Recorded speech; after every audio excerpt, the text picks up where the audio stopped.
What I wanted to share with you all is another aspect of that early parent-child relationship, thinking about the early language interactions that children have. And I will go to our next slide, Sarah. So when we think about those early language-rich interactions that children have with their caregivers, we're thinking about those early back and forth conversations even before a child has words. So this is when a parent is talking to a child or a caregiver or a teacher. The baby's smiling and the caregiver keeps that conversation going. We have many decades of research that show us that the quality of those early interactions from birth on are really critical for child development. Those interactions are shaping brain development, those early neural connections in all areas of the brain, but particularly in those language development centers.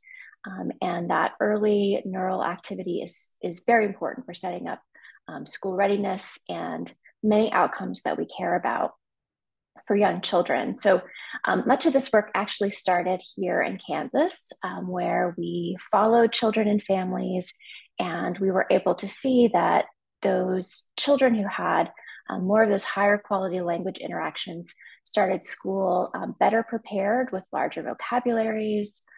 They did better in school, were more likely to graduate from high school. And actually, we can link those early experiences all the way to long-term health outcomes, living healthier lives. So this is really a place where we can think about preventative intervention for children and families. And there's a lot of interest in how we can support this particular kind of interaction. This is something that the American Academy of Pediatrics really identifies as an important thing to focus on in early development.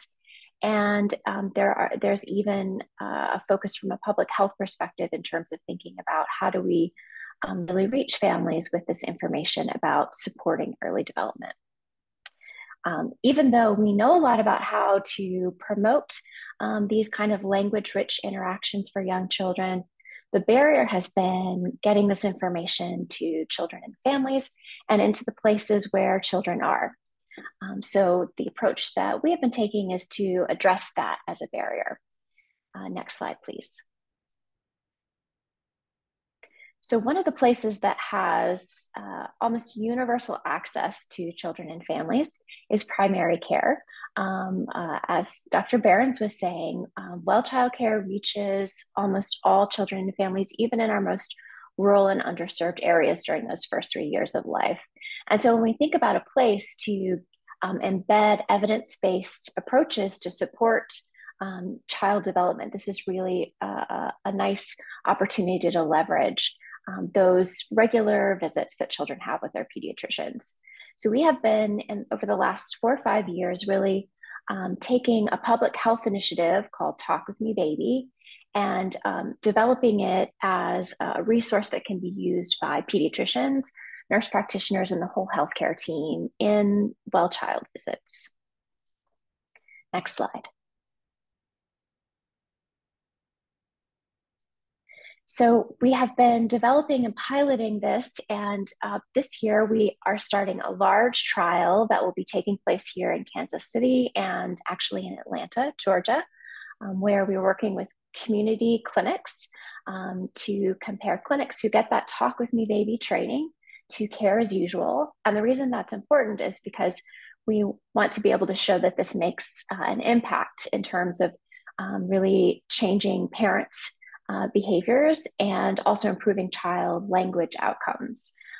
If we're able to show those effects, then we can continue to build and scale this and really advocate for this as an approach in well child care. So we will be enrolling about 400 children and families into this trial, and we will be following them to look at a variety of outcomes, but I'll just share one with you today. Next slide. So we'll be enrolling babies at 1 month of age and following them until they're 2 years old. We'll look at a variety of parent outcomes in terms of their knowledge about early language promotion and child language outcomes in terms of the vocabulary development. But we'll also be able to look at the quality of those early language interactions using something called Lena, which you can kind of see in the left panel here. It's a little device that goes into a vest that a child wears for a day at a time. And it gives us input about those conversational back and forth turns that children and families have. So it's a really powerful way of looking at when we share information about language promotion in well visits. Are we really changing and optimizing those early language interactions? Next slide. A little bit about what the Talk With Me Baby approach is itself. It's built on the idea of language nutrition. So just like a child needs healthy food to grow, they also need those language-rich interactions to have healthy brain development and healthy school readiness and success in school. And the important thing is that language nutrition is free and it can happen in all the everyday activities that children and their caregivers have. Next slide. We are working with our healthcare clinics and partners to empower them as Talk With Me Baby coaches. But these are things that apply for all of us when we're interacting with young children and their parents.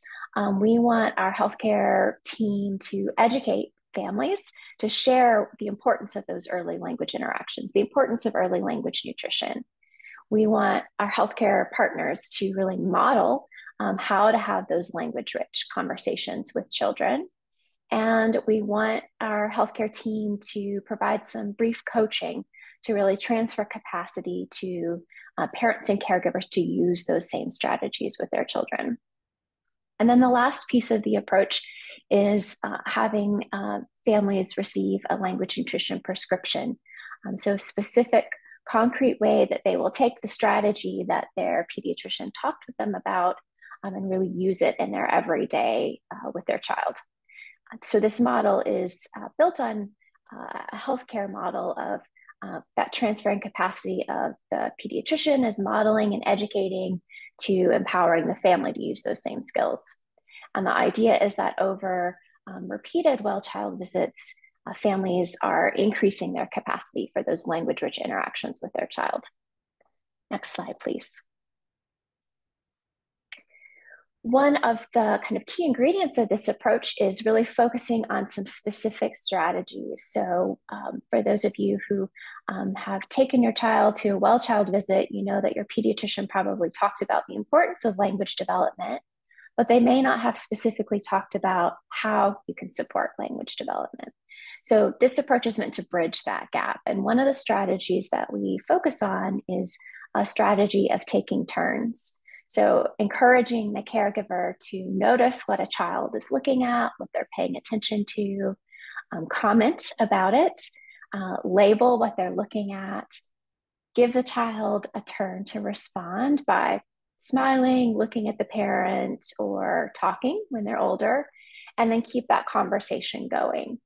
Sometimes we think about this as those serve and return interactions, but we're thinking about the strategy of keeping those conversational turns going. We know that the more back and forth interactions we can encourage, the better for those early language development. Next slide, please.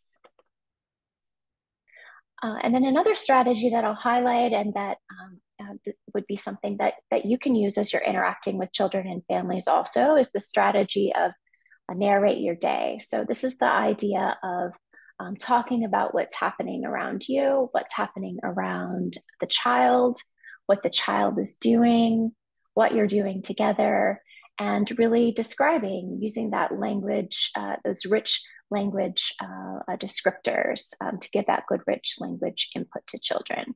And this can happen anytime when a family is walking down the street, when you're in the grocery store, as well as those interactions that we think about, like reading together or singing together. Next slide, please. So I'll just leave you with a few resources. Talk, Read, and Sing Every Day is a nice kind of handout style resource for caregivers and for professionals. There's a variety of resources on the 0 to 3 webpage, and a lot of really great resources on the Cox campus. A lot of these are video based and really built for the educational system, and terrific resources that I encourage you to check out as well.